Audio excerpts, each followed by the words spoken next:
du Père et du Fils et du Saint-Esprit. La paix soit avec vous. Bonjour à tous et bienvenue à tous les pèlerins de notre diocèse de Coutances et Avranches. Bonjour à tous et bienvenue à tous les pèlerins qui nous rejoignent pour célébrer ici à la grotte de Lourdes.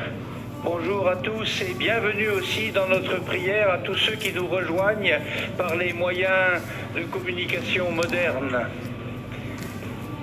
Marie nous a convoqués ici, nous a invités ici, mais c'est Jésus qui nous rassemble pour nous faire entendre sa parole qui éclaire notre chemin, pour nous partager le pain de vie qui nourrit notre engagement au quotidien.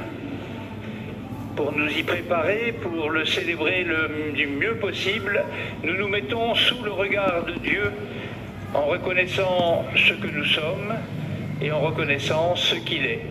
Des pécheurs qui s'adressent à leur Père qui les aime et qui veut les pardonner. Je confesse à Dieu Tout-Puissant, je reconnais devant vous, frères et sœurs, que j'ai péché en pensée, en parole, par action et par omission. Oui, j'ai vraiment péché.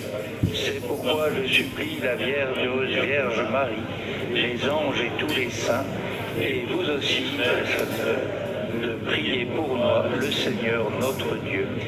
Que Dieu Tout-Puissant nous fasse miséricorde, qu'il nous pardonne nos péchés, qu'il nous conduise en la vie éternelle. Amen.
Ensemble, prions le Seigneur.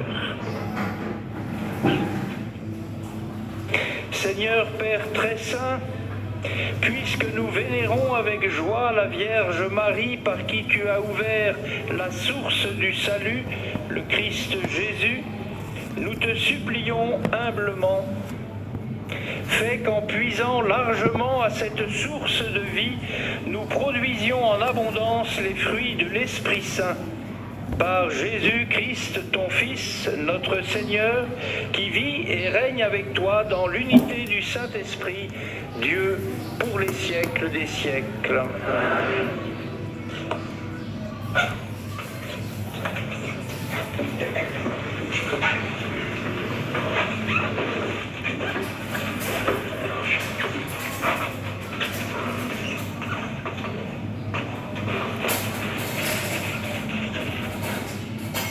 Lecture de la deuxième lettre de saint Paul, apôtre aux Thessaloniciens.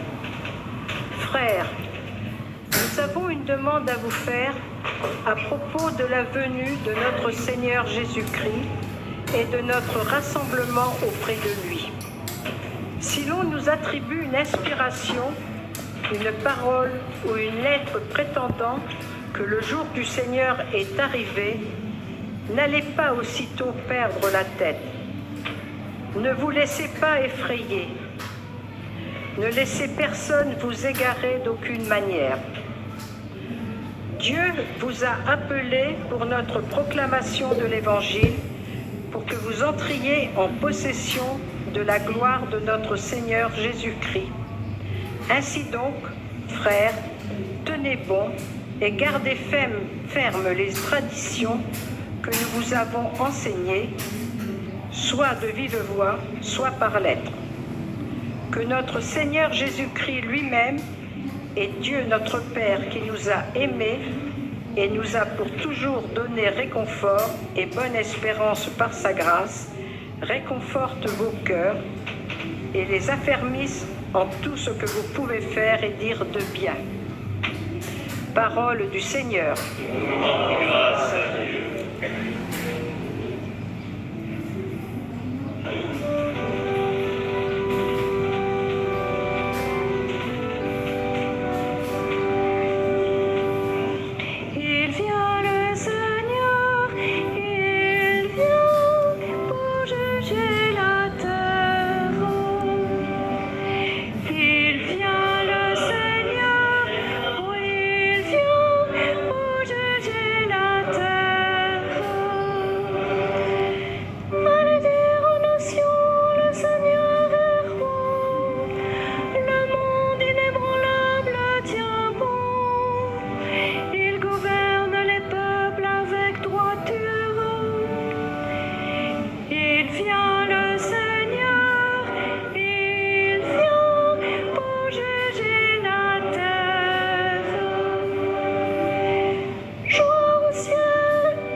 Elle est vivante, efficace, la parole de Dieu. Elle juge des intentions et des pensées du cœur.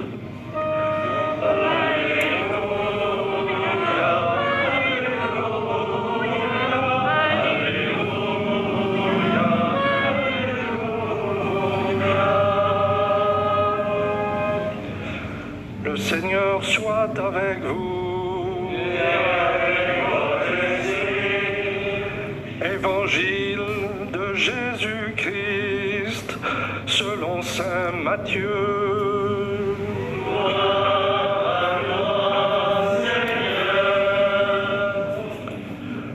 En ce temps-là, Jésus disait: Malheureux êtes-vous, scribes et pharisiens, hypocrites, parce que vous payez la dîme sur la menthe, le fenouil et le cumin, mais vous avez négligé ce qui est le plus important dans la loi, la justice, la miséricorde et la fidélité. Voilà ce qu'il fallait pratiquer sans négliger le reste. Guides aveugles, vous filtrez le moucheron et vous avalez le chameau. Malheureux êtes-vous, scribes et pharisiens, hypocrites, parce que vous purifiez l'extérieur de la coupe et de l'assiette, mais l'intérieur est rempli de cupidité et d'intempérance. Pharisiens aveugles, purifie d'abord l'intérieur de la coupe, afin que l'extérieur aussi devienne pur. Acclamons la parole de Dieu.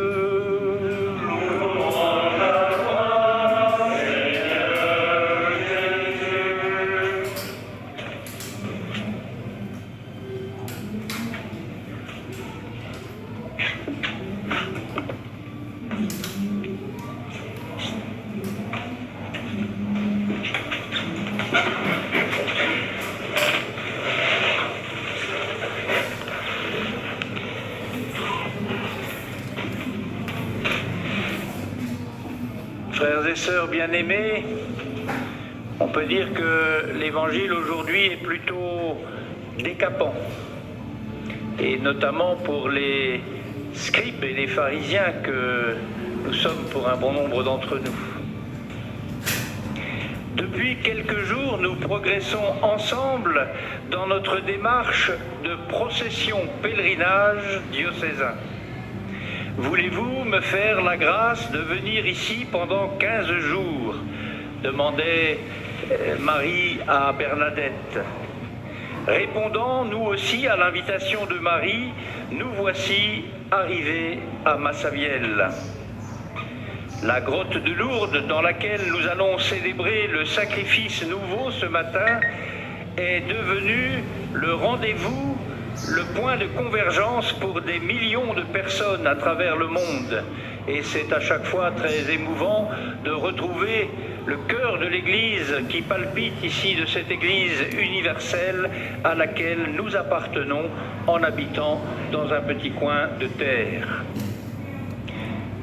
Pourquoi le oui de Marie, au jour de l'Annonciation, a permis au plus grand pèlerin de tous les temps, le Verbe incarné venu du Père, d'entreprendre sa procession jusqu'au tréfonds de notre condition mortelle et d'en revenir victorieux de la mort par l'amour, entraînant dans son sillage l'humanité enfin libérée du péché et de la mort. Pourquoi une grotte ? Pourquoi Marie nous donne-t-elle rendez-vous dans une grotte ? Je crois pour ma part que Marie est parfaitement à l'aise dans cette grotte. En quelque sorte, on pourrait dire elle y est un peu comme chez elle. N'est-ce pas dans une grotte qu'elle a donné naissance au Fils de Dieu venu en son sein partager notre condition humaine ? La grotte de Bethléem vers laquelle ont convergé les bergers à l'appel des anges, mais aussi les sages et les savants à l'appel de l'étoile, lui rappelle et nous rappelle que c'est au milieu des pauvres que Dieu donne rendez-vous à l'humanité et non dans la splendeur des palais. Oui, bien sûr, le Seigneur est roi, chantait le psalmiste tout à l'heure. Mais dans sa naissance, dans le témoignage de toute sa vie et jusque dans sa mort, Jésus nous fait comprendre que sa royauté n'est pas de ce monde.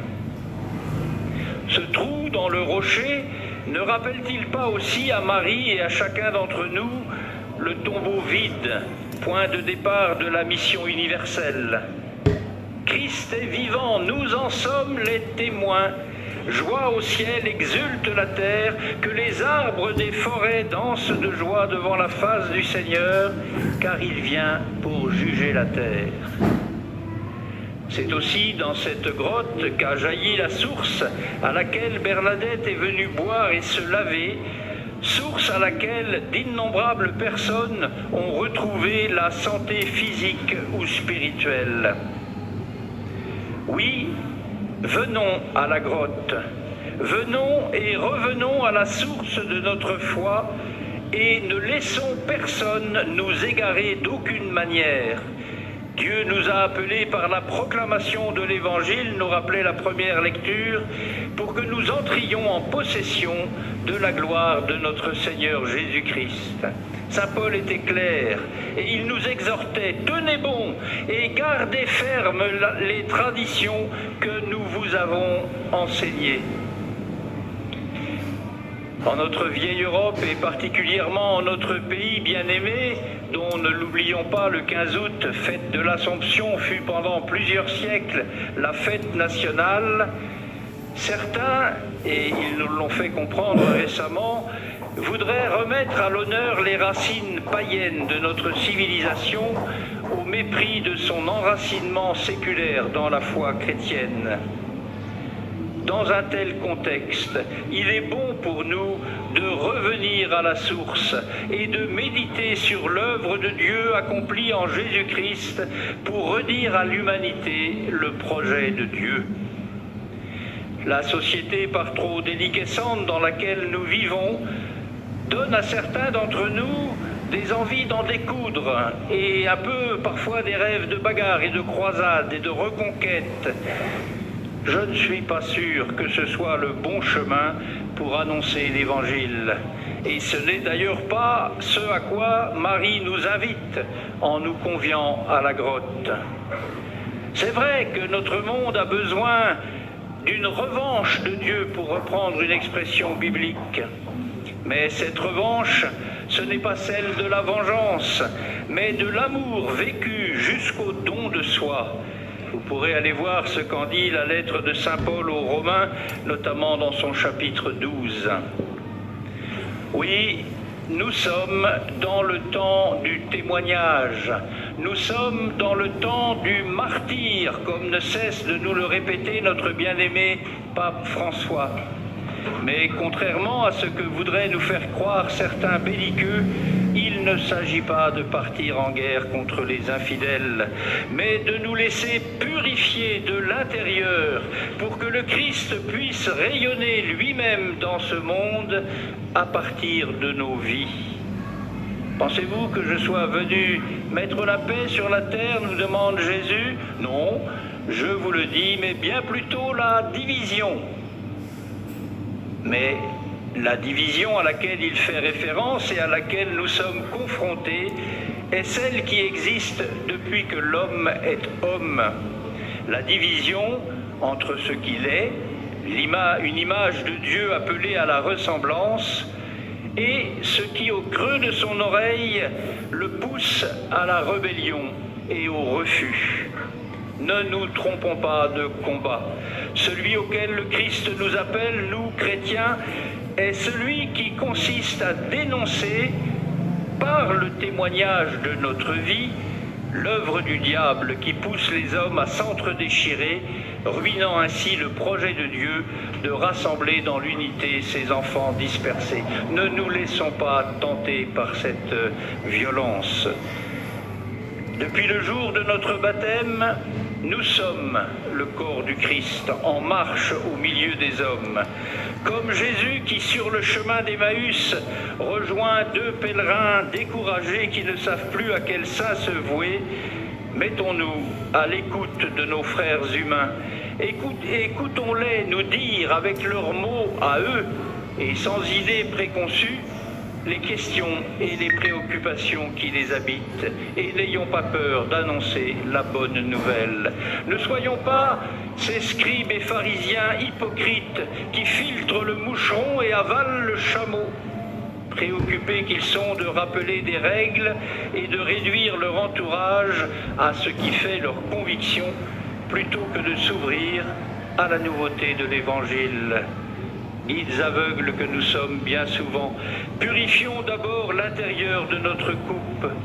Venons à la grotte, buvons à la source qui nous rappelle celle du cœur transpercé de Jésus sur la croix, ce cœur qui ne fait qu'un avec celui de sa mère, comme le dit si joliment saint Jean-Eudes, un grand saint normand, apôtre de notre diocèse de Coutances et Avranches. Et laissons Dieu purifier nos cœurs. Prions pour les pécheurs, oui, mais prions d'abord et avant tout pour les pécheurs que nous sommes, femmes. Demandons à Marie de Nazareth, championne toute catégorie de l'humilité, et à la petite Bernadette de nous apprendre ce chemin d'humilité, même si cela doit passer de temps en temps par le fait de manger de l'herbe et de boire de l'eau croupie. C'est à ce prix que nous pourrons devenir les témoins de la justice, de la miséricorde et de la fidélité, témoins lumineux de la bonne nouvelle qui réjouit le cœur de l'homme. Que notre Seigneur Jésus-Christ lui-même et Dieu notre Père réconfortent vos cœurs et les affermissent en tout ce que vous pouvez faire et dire de bien.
Nous avons reçu de ta bonté le pain que nous te présentons. Fruit de la terre et du travail des hommes, il deviendra pour nous le pain de la vie. Maintenant et toujours. Tu es béni, Seigneur Dieu de l'univers, nous avons reçu de ta bonté le vin que nous te présentons. Fruit de la vigne et du travail des hommes, il deviendra pour nous le vin du royaume éternel.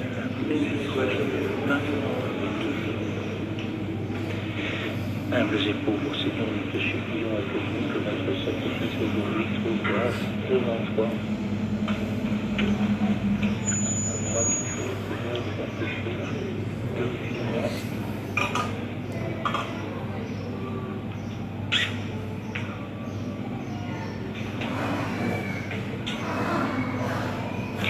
Priez, frères et sœurs, que mon sacrifice, qui est aussi le vôtre, soit agréable à Dieu le Père Tout-Puissant.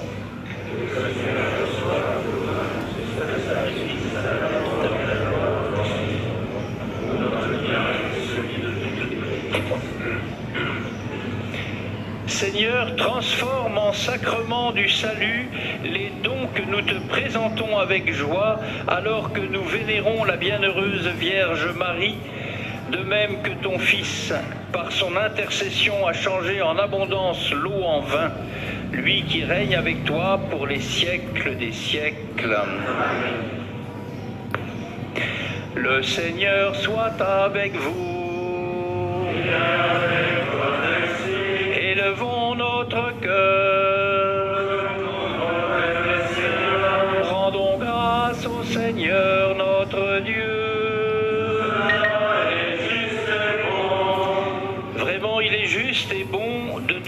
rendre grâce, de t'offrir notre action de grâce toujours et en tout lieu à toi, Père très saint, Dieu éternel et tout-puissant. C'est à toi que s'adressent nos louanges quand nous célébrons la Vierge Marie. Alors que l'Esprit Saint la couvrait de son ombre, elle a donné au monde la parole incarnée, Jésus-Christ, la source d'eau vive, où tous les hommes pourraient puiser pour apaiser leur soif de toi. L'Église, elle aussi, offre à tous les fidèles les eaux du salut qui coulent du côté du Christ. Elle les communique pures et fécondes par les sacrements pour que ceux qui les reçoivent soient remplis de l'Esprit Saint et découvrent le Christ Sauveur lui-même. C'est par lui que les anges assemblés devant toi adorent ta gloire. À leur hymne de louange, laisse-nous joindre nos voix pour chanter et proclamer.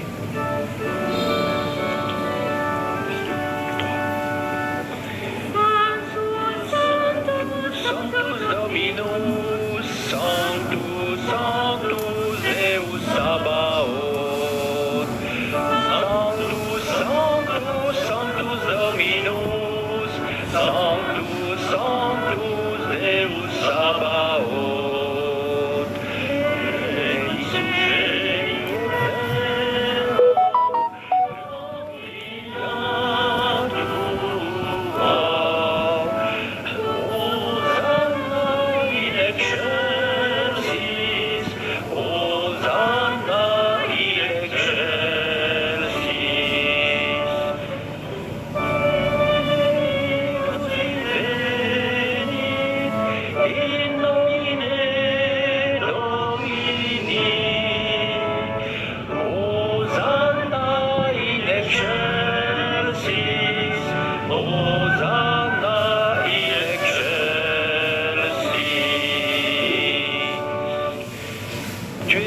Saint Dieu de l'univers, et il est juste que toute la création proclame ta louange. Car c'est toi qui donnes la vie, c'est toi qui sanctifies toutes choses par ton Fils, Jésus-Christ notre Seigneur, avec la puissance de l'Esprit Saint. Et tu ne cesses de rassembler ton peuple, afin que du levant au couchant du soleil, une offrande pure soit présentée à ton nom. C'est pourquoi nous te supplions, Seigneur, de consacrer toi-même les offrandes que nous apportons. Sanctifie-les par ton esprit pour qu'elles deviennent le corps et le sang de ton Fils, Jésus-Christ notre Seigneur, qui nous a dit de célébrer ce mystère. La nuit même où il fut livré, il prit le pain. En te rendant grâce, il dit la bénédiction, il rompit le pain et le donna à ses disciples en disant « Prenez et mangez-en tous, ceci est mon corps livré pour vous. »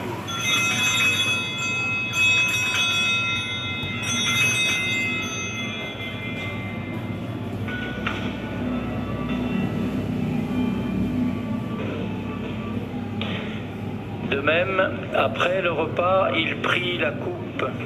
En te rendant grâce, il dit la bénédiction et donna la coupe à ses disciples en disant « Prenez et buvez-en tous, car ceci est la coupe de mon sang, le sang de l'alliance nouvelle et éternelle, qui sera versé pour vous et pour la multitude en rémission des péchés. Vous ferez cela en mémoire de moi. »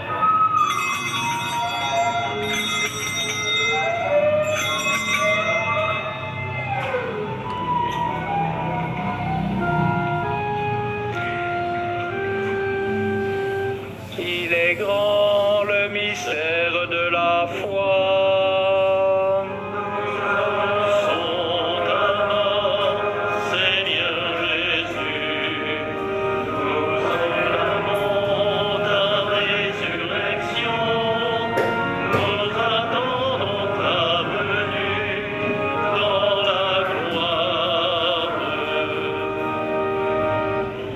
faisant ainsi mémoire de ton Fils, de sa passion qui nous sauve, de sa glorieuse résurrection et de son ascension dans le ciel, alors que nous attendons son dernier avènement, nous t'offrons, Seigneur, en action de grâce, ce sacrifice vivant et saint. Regarde, nous t'en prions, l'oblation de ton Église et daigne y reconnaître ton Fils qui, selon ta volonté, s'est offert en sacrifice pour nous réconcilier avec toi. Quand nous serons nourris de son corps et de son sang et remplis de l'Esprit Saint, accorde-nous d'être un seul corps et un seul esprit dans le Christ. Que l'Esprit Saint fasse de nous l'éternelle offrande à sa gloire, pour que nous obtenions un jour l'héritage promis avec tes élus. En premier lieu, la bienheureuse Vierge Marie, Saint Joseph, son époux, les apôtres, Sainte Monique et tous les saints qui ont fait ta joie au long des âges.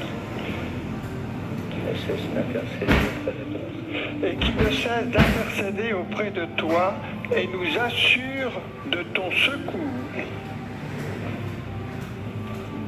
Et maintenant, nous te supplions, Seigneur, par le sacrifice qui nous réconcilie avec toi, étends au monde entier le salut et la paix. Affermis ton Église en pèlerinage sur la terre, dans la foi et la charité, en union avec ton serviteur, notre pape François, notre évêque Jean-Marc, son frère Grégoire ici présent, l'ensemble des évêques, les prêtres, les diacres et tout le peuple que tu as racheté. Écoute en ta bonté les prières de ta famille que tu as voulu rassembler devant toi. Dans ta miséricorde, ramène à toi, Père très aimant, tous tes enfants dispersés.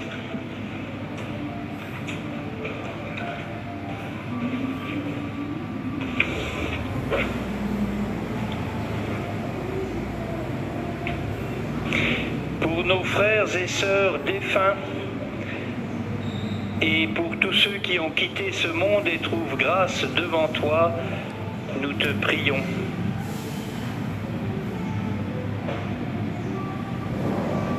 En ta bienveillance, accueille-les dans ton royaume où nous espérons être comblés de ta gloire tous ensemble et pour l'éternité par le Christ notre Seigneur, par qui tu donnes au monde toute grâce et tout bien. Par lui, avec lui et en lui, à toi, Dieu le Père Tout-Puissant, dans l'unité du Saint-Esprit, tout honneur et toute gloire, pour les siècles des siècles.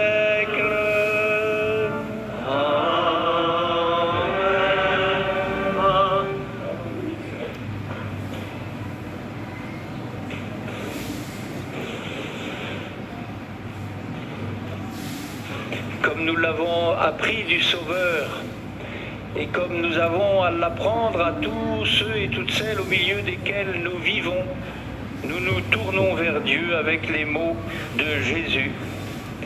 Notre Père, qui es aux cieux, que ton nom soit sanctifié, que ton règne vienne, que ta volonté soit faite sur la terre comme au ciel.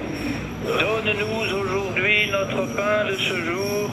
Pardonne-nous nos offenses, comme nous pardonnons aussi à ceux qui nous ont offensés. Et ne nous laisse pas entrer en tentation, mais délivre-nous du mal. Délivre-nous de tout mal, Seigneur, et donne la paix à notre temps. Soutenus par ta miséricorde, nous serons libérés de tout péché, à l'abri de toute épreuve, nous qui attendons que se réalise cette bienheureuse espérance, l'avènement de Jésus-Christ, notre Sauveur. Car c'est à toi qu'appartiennent le règne, la puissance et la gloire pour les siècles des siècles. Seigneur Jésus-Christ, tu as dit à tes apôtres, je vous laisse la paix, je vous donne ma paix. Ne regarde pas nos péchés, mais regarde la foi de ton Église. Et pour que ta volonté s'accomplisse, donne-lui toujours cette paix et conduis-la vers l'unité parfaite, toi qui vis et règnes pour les siècles des siècles. Que la paix du Seigneur soit toujours avec vous. Et avec votre esprit. Et dans la charité du Christ, donnons-nous la paix. La paix du Christ.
Voici l'agneau de Dieu, voici le pèlerin de Dieu, celui qui enlève les péchés du monde. Heureux les invités au repas des noces de l'agneau. Seigneur, je ne suis pas digne de vous recevoir, mais dis seulement une parole de Jésus.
le Seigneur. Nourris, Seigneur, à la table du ciel, nous avons puisé avec joie aux sources du salut.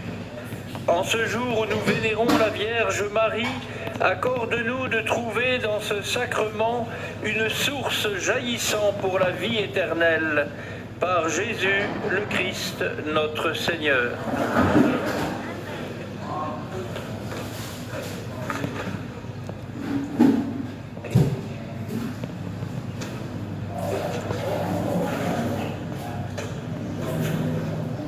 Le Seigneur soit avec vous. Dans sa bienveillance, Dieu a voulu sauver le genre humain par son Fils né de la bienheureuse Vierge Marie, qu'il vous comble de sa bénédiction. Amen. Puissiez-vous ressentir toujours et partout la protection de celle qui vous a permis de recevoir l'auteur de la vie. Amen. Vous qui êtes rassemblés aujourd'hui avec ferveur, repartez dans la joie de l'Esprit et l'espérance du ciel. Amen. Et que la bénédiction de Dieu Tout-Puissant, le Père et le Fils et le Saint-Esprit descendent sur vous et y demeurent toujours. Amen. Alléluia.